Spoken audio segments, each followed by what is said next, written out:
Across airports nationwide, thousands of individuals with final deportation orders are currently being placed on scheduled flights under ICE operations. ICE operations have escalated, and the deportation flights are non-stop. These aren't isolated removals. This is a full-scale enforcement campaign. From Texas to California, Arizona to Louisiana, aircraft are quietly lifting off, packed with individuals being removed under final deportation orders. In this video, we'll break down how many are being deported each week, where these flights are headed, and the growing debate over how these operations are being carried out. But before we move further, if you believe real change is happening and want to stay informed, make sure to subscribe to our channel. Right now, the United States is carrying out a record-breaking volume of deportations via air, many of them coordinated under ICE's Specialized Air Transport Division, ICE Air Operations. This division operates quietly, without media fanfare, but its impact is massive. These aren't random or reactive removals. They are routine, scheduled charter flights, contracted through private aviation companies, staffed by federal officers, and secured with military-level protocols.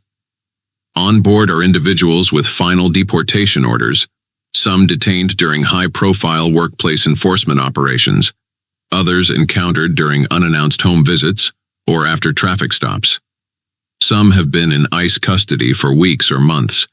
Others are moved through the system in a matter of days. According to updated figures from the Department of Homeland Security, more than 215,000 individuals have been deported since January 2025. And in June alone, the weekly average has jumped, with some weeks exceeding 6,000 removals nationwide. But the pace is accelerating. This week alone, multiple independent reports suggest that at least 1,200 people have been deported by air, many within just 48 to 72 hours of arrest.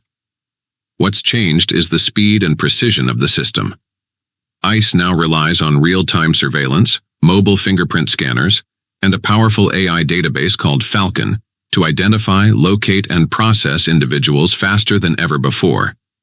This means fewer delays, fewer appeals, and, in many cases, some individuals are removed under expedited removal provisions, which apply when legal residency requirements aren't met.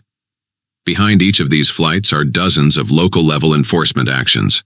Detentions in residential areas, workplace visits, and law enforcement cooperation near civic buildings have become more frequent. Surprise visits to job sites, restaurants, and warehouses. Each arrest feeds into a well-oiled pipeline. Detain, process, transfer, deport. Often within days.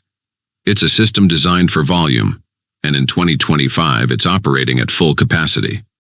While Texas, Arizona, and California continue to serve as the backbone of ICE's deportation flight network, a noticeable shift is underway.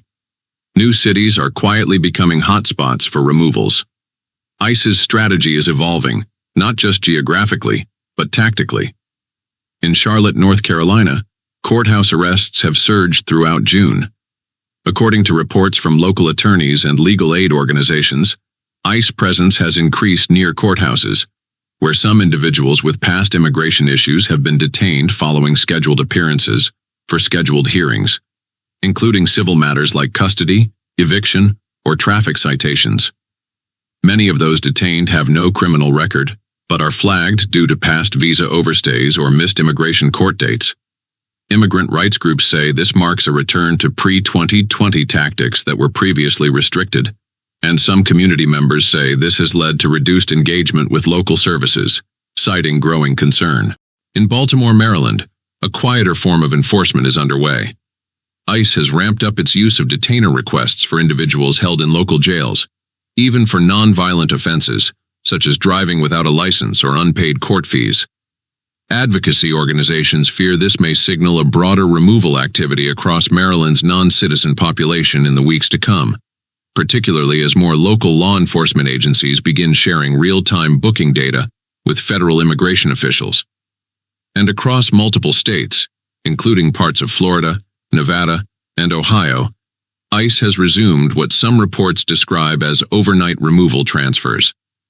These are late-night transfers of detainees from ICE facilities to secured airfields between midnight and 5 a.m., specifically designed to minimize public visibility and avoid activist interference.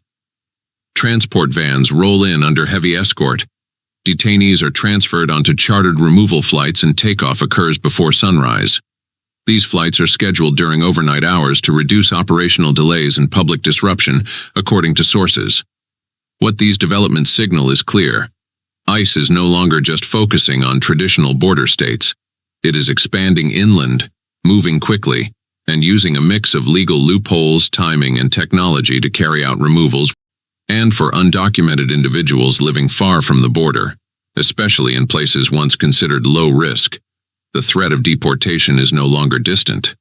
It's local, and it's active. ICE continues to claim that its operations are focused strictly on criminal non-citizens and recent unlawful border crossers. Growing evidence suggests that the scope of enforcement is far broader and intensifying.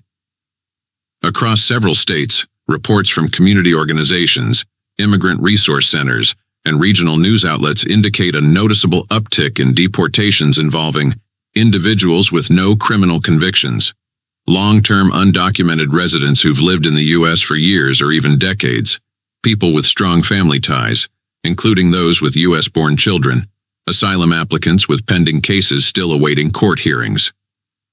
In many of these cases, the individuals targeted are not public safety threats, nor are they recent entrants at the southern border. Instead, they are being flagged through routine contact with local law enforcement, DMV databases, or employer audits, then processed and removed under fast-track removal procedures. What's changed, according to multiple observers, is not just who is being deported, but how quickly the system is moving. Due to policy shifts introduced in early 2025, ICE has reactivated tools like expedited removal, which allows agents to bypass immigration court in many cases and deport individuals without a hearing if they're unable to prove long-term U.S. residency. In parallel, immigration enforcement databases have been enhanced with real-time data integration, meaning visa overstays, prior detainers, and missed hearings are being flagged faster than ever. This has led to a growing concern among advocates and immigration policy experts that the agency's priorities are quietly shifting from targeted enforcement to mass interior removals, with efficiency and volume becoming the central objectives. Critics argue that this new approach strips away discretion, ignores personal circumstances, and places otherwise peaceful, working residents into the same enforcement pipeline as those with criminal records or recent unlawful entries. ICE, for its part, maintains that public safety remains the priority. But with each passing week, the data suggests that a significant percentage of those deported do not fit that profile, fueling accusations that the agency's criminal focus is more rhetoric than reality. The ongoing surge in deportations isn't happening in a vacuum. It's part of a broader immigration enforcement strategy set in motion by the current administration. Under President Trump's second term, the White House has made interior enforcement a top priority. While border security remains central to the administration's messaging, officials have repeatedly emphasized that removal operations inside U.S. cities are just as crucial for restoring what they call law and order.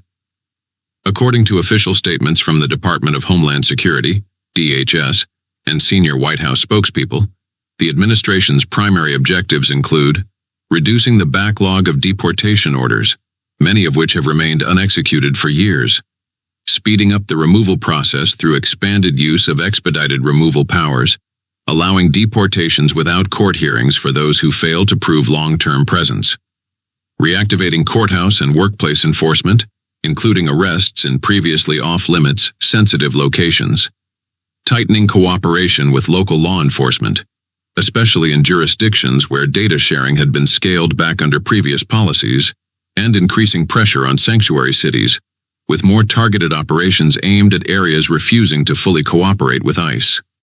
The White House frames these actions as a necessary correction to what it describes as years of lax enforcement, open border policies, and administrative delay. Officials argue that mass removals are not only legal, they are overdue, especially as the immigration court system faces unprecedented case volumes. One of the key directives revived by the administration is the nationwide expansion of interior enforcement zones. That means ICE agents are no longer restricted to the border or detention centers. They are empowered to act in residential areas, public spaces, transit hubs, and court buildings. There has also been a notable increase in funding for ICE and DHS operations, including the procurement of new surveillance tools, the expansion of detention capacity, and more chartered deportation flights through ICE air operations. At the core of the policy shift is a simple but controversial message. If you are in the United States without legal status, regardless of how long you've been here, how peacefully you've lived, or whether you have pending legal proceedings, you are now a priority for removal. Critics call the strategy aggressive and indiscriminate, warning that it targets not just criminals or recent border crossers, but also longtime contributors to U.S. communities. Supporters, however, argue that this is exactly how immigration enforcement should work: swift, broad, and without exceptions for those in violation of the law. From the administration's point of view, the mission is clear: restore deterrence, enforce the law, and send a message that unlawful presence in the U.S. will no longer be overlooked. As deportation flights increase and immigration raids intensify, the reaction on the ground has been swift and deeply divided. Across major cities like Los Angeles, Chicago, New York, and Denver, local communities are reporting a visible atmosphere of heightened concern and caution. In immigrant-heavy neighborhoods, people are staying indoors, skipping work, and avoiding schools, hospitals, and even court appointments, worried that any public appearance could put them in ICE's crosshairs. Community organizations have begun issuing emergency guidance, urging residents to carry legal documents, know their rights during encounters with immigration agents, and avoid unnecessary travel. Some legal aid hotlines have reported a threefold increase in calls, many from families unsure if a loved one has already been detained. In cities like Chicago and Los Angeles, protests have erupted outside ICE detention facilities and federal buildings. Protesters have voiced strong opposition to the scope of current enforcement actions, urging a more balanced approach to family life, especially when longtime residents or parents of U.S. citizen children are being removed with little notice. In some cases, peaceful protests have turned tense, with clashes between demonstrators and local police, arrests, and calls for city officials to do more to resist federal enforcement actions. Local governments in sanctuary cities have also voiced strong opposition. Mayors and council members in cities like San Francisco, Philadelphia, and Boston have issued public statements condemning ICE's tactics, particularly courthouse arrests and early morning residential enforcement operations. They argue that these actions undermine community trust. Meanwhile, immigration attorneys and advocacy groups are raising alarms about due process violations. They point to reports of individuals being deported before securing legal representation, or without being fully informed of their rights. A shift they say reflects the administration's emphasis on speed over fairness. But not all reaction is critical. Supporters of the current strategy, including border state lawmakers, sheriff departments, and some vocal conservative groups, argue that these removals are long overdue. They say that years of limited enforcement created an environment of impunity, and that strong, visible action is necessary to restore faith in the legal immigration system. In towns where immigration is a hot-button issue, some residents have even welcomed the crackdown, believing that it helps address illegal labor, national security risks, and overstretched public resources. What's clear is that this new phase of enforcement is not just a federal initiative. It's now a visible part of daily life in dozens of cities across the country.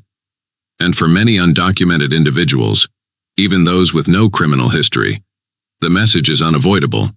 Enforcement strategies are no longer limited to the border. They are active in cities nationwide and expanding.